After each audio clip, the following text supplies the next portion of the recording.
So what is intuition, and why do we always talk about this so much so that when people are listening, some people don't really understand fully, or they can't grasp what the term intuition actually means? For me, let me define to you what intuition is. Intuition is having the ability to use your judgment before an incident or something happens, to be able to then also look at things from an outlook point before it happens. Look into, like, having that intuitiveness is key to being able to deal with challenges, situations, and also move into the higher level of consciousness as well. And to be fair, it's more in line with the heart. It's making decisions with the heart.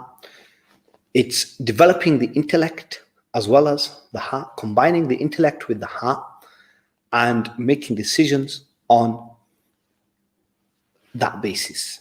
You have the intuition and you have the intellect.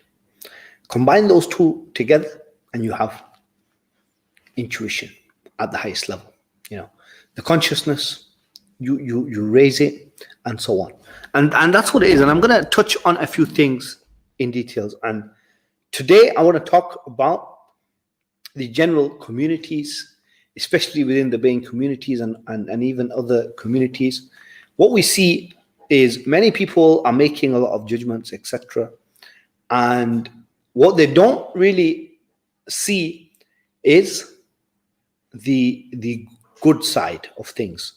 What people tend to kind of do is misjudge, miscalculate, and misinterpret what's in front of them.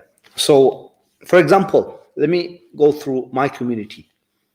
We have about, an average of 400 to 500 households within my small community where I live. It's like it's in Leeds. However, it's the way we live. It's like a village. Everybody kind of knows each other, or somebody of somebody, etc.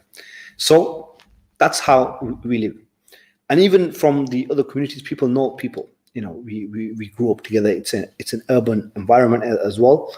And the point I'm trying to make is when you go into the area, or you just go for a drive and you see a lot of people out and about, and you might think, and a lot of areas are like this, even in Birmingham, even in Leicester, even in other cities that I've been around, where there's more of people standing about, hanging about in those places, because the households are more. So here we have like 500 households. There you'll have 1,000 households.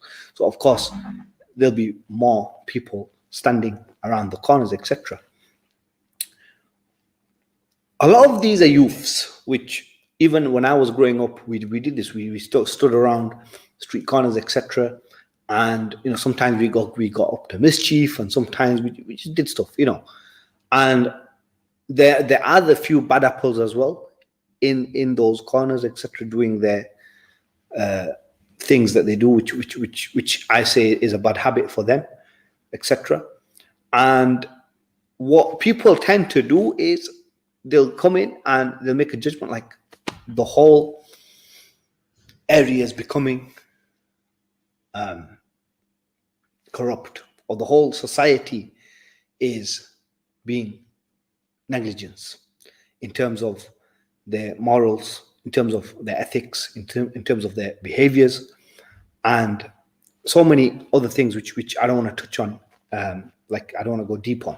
So I'll touch on a few things, but you probably understand what I'm trying to get at. And every community has different problems, right? But when we look at the deeper insight, when we look at the insight from a deeper level, we find that there's more good people than there's bad people. You know, that's something what people forget to highlight. That's something what people, because just because you're not seeing the greatness in people, just because you're not seeing the good people, doesn't mean they don't exist. You know, just because what you can see is the guys in the corner, the guys out there, the guys doing whatever, because they're more loud or they're more active, right? But the people who are good, they're active, but in a different way. You know, they might be at home doing their thing. They might be at work doing their thing. They might have a routine which is unbroken. You see, because generally what people do, they have a decent routine, especially, you know, the good people, etc. They have a better routine than the other person, right? And that's the sort of thing that and that's the sort of thing what I wanted to highlight today. So what we look at is those things, and people, you know, misjudge, miscalculate, and this is not good, because what happens is, again, going back to intuition, what happens is people are full of energy, and this is what you don't understand maybe, but everybody has energy, and these energies, what they do is they vibrate, and they give a certain vibration into the world, into the community, and you will be more growing this negative energy at such a level that it builds, and it causes other mishaps. And this is something which is proven, and I'm going to prove it to you. If you don't believe in this, like, this is where intuition comes in, because we talk about energy, and I don't just talk. I'm actually an environmental scientist. I studied energy. I studied rocks, stones, you know, nuclear, other energies. You know, I'm actually an expert in the energy field.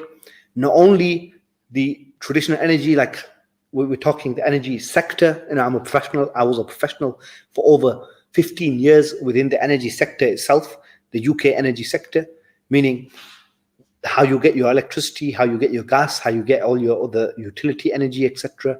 Right? I can tell you that underground right now, you go 30 feet under, there are so many different layers of pipes.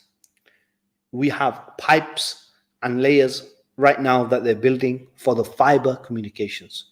And I spoke to some, you know, I have many contacts who are engineers, and I spoke to an engineer not long back, and one of the engineers was saying what they're doing is they're building the next layer of fiber optic, which is for the internet speed, etc. And they're going even deeper, like they have to go 30 feet deeper to dig under and build the infrastructure. That's why you see in a lot of cities, what you'll find now is you'll find a lot of cities being opened up, like they're digging deep, and the builders are working on the infrastructure down there.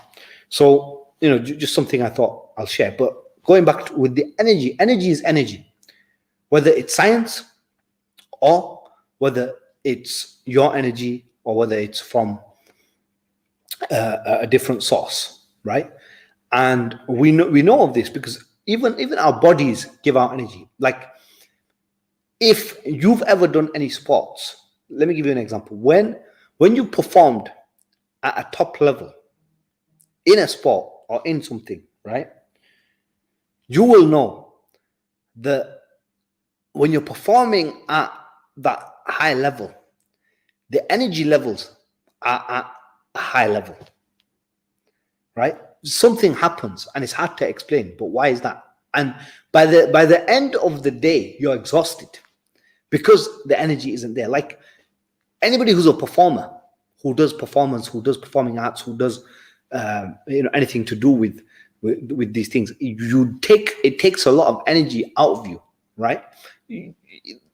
I speak to so many CEOs, and executives, and in the past I've spoken to them, and they all have one thing in common, and that is they know about their energy levels. They know how to increase the energy levels. They know how to wind down from the energy levels and those things. And that's the physical energy, we're talking. Just imagine now you've fallen ill, or when you're sick, or when you're not up to a top form. What you will find is your energy levels have dropped at the same time. And this is through intuitive behaviors, etc. And through Intuition Academy, this is what we teach. One of the things that we teach is how you can harness your energy levels, how you can master those things and use it to then make a difference in your life and in your business. You can use your intuition to develop a business. You can use your intuition to come up with the ideas. When you have your intuition at a deeper level, you will notice that ideas are coming. You'll be waking up middle of the night. Like, there is something that happens at 3 to 4 a.m.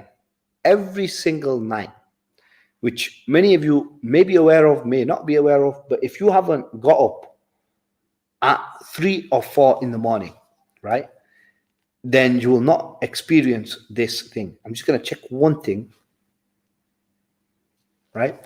You will not experience this. If you wake up 3 to 4 in the morning, right, then you try it one time. Wake up 3 to 4 in the morning and you'll see. Sometimes what happens is people just wake up at those times, and what they do is they can't go back to sleep, or they're overthinking and so on. And that's when the time where certain miracles take place as well. Miracles do exist, believe it or not. And I talk about this deeper I will talk about this deeper again on a coming show. But today I won't go that much deep into it. But in the past I've talked extensively about the miracles and how the miracles still exist. It's changed. What people think is miracles is not a miracle, and what they're expecting is not. It's more simpler now. And you can find it.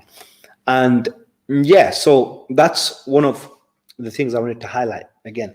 So let me just go back to one more thing. I made a note. I wanted to talk about one other thing today. And so going back to, there's people. So when you have the good people, like, there is a lot of good people still that exist. That's what I'm saying. Not everybody is bad, and even the bad people, they can change.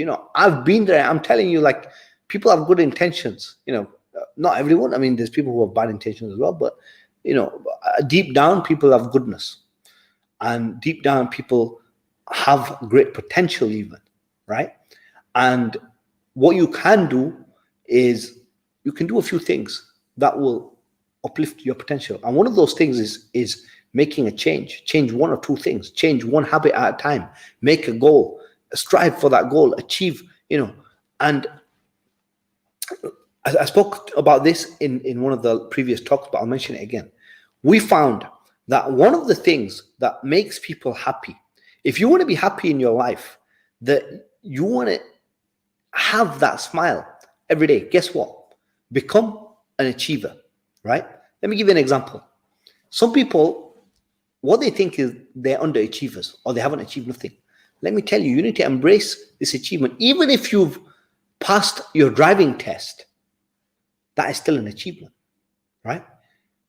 And one of the things that makes people happy is when they've achieved a milestone. And that's a milestone because you set a goal and you've gone and hit it, and it takes time. It takes, anything that is worthwhile doing, it's not going to happen overnight. It takes time. And when you've achieved it, that brings the joy in people. I'm telling you from experience, that's one of the reasons why I keep doing things. I keep setting goals. I keep hitting targets. Like, I won an award recently. I won 2 awards last month and the month before. I won 2 awards. Those awards made me really happy. Why? Because when, my works were credited, my works, that I spent, like, one project I worked on, it took me over a year. Another project I've been working on for years as well. And eventually, something happened and I got an award for it. So of course, that's an achievement. And I was so happy at that time. And I realized that at that time, and I had a conversation with one of my team members. And we was like, look, I'm telling you, do you know what makes people happy? And he was like, what? I says, man, it's when people achieve something. That's the key. It's like, I've been talking about this for years, but obviously I knew it, but I didn't know how to explain it. But now I'm telling you, like, what people need to do is they need to hitting their goals. Like, people give up too easily. What happens is people will set a goal, they'll set out on a journey, and they'll think it's going to happen overnight. They'll think it's going to happen, and they'll start delaying their project. They'll start doing bits and bats here and there. Then it becomes hard. Then it becomes difficult. Then they end up giving up, right? So many people are in that situation. Do you know what? If the thing that you're after, if the thing that you're trying to accomplish is meaningful, you're going to accomplish it. If it's worthwhile, you're going to do whatever it takes. That's the message I want to share with people today. Like, look, there is so much going on, and that's what brings happiness. If you want to be happy in your life, you're going to have to do things, and that's one of the messages we share at Intuition. Be more, do more, have more. What does that mean? If you want to become more, you're going to have to do more. If you do more, then you can have more. We're talking have more as in what? It depends what you want. Like, if you want more time, you can have more freedom. If you want more money, you can do certain things, accomplish that goal, you're going to have more money. Let me give you an example. If you set up a business, the business takes off, you're going to make more money, right? If you come up with an idea and you want to make a big name for yourself, etc., then something's going to happen. You're going to become more. You see, you're going to, at the end of the day, like, you're going to have to put in hard work. Hard work pays off. And that's the message I want to share. Like, one of the things, and this is for the youths. You see, the youths, a few things happening, and I'm observing this, and I've been speaking to a few youths lately. And one thing I find is they're becoming more and more lazy as the days go on. It's like they procrastinate at such a level that it's hard to even explain the level of procrastination that takes place with the youths now. And it's becoming strange, and it's becoming a challenge as well. And I fear for the next generation. I was speaking to a taxi that I was in.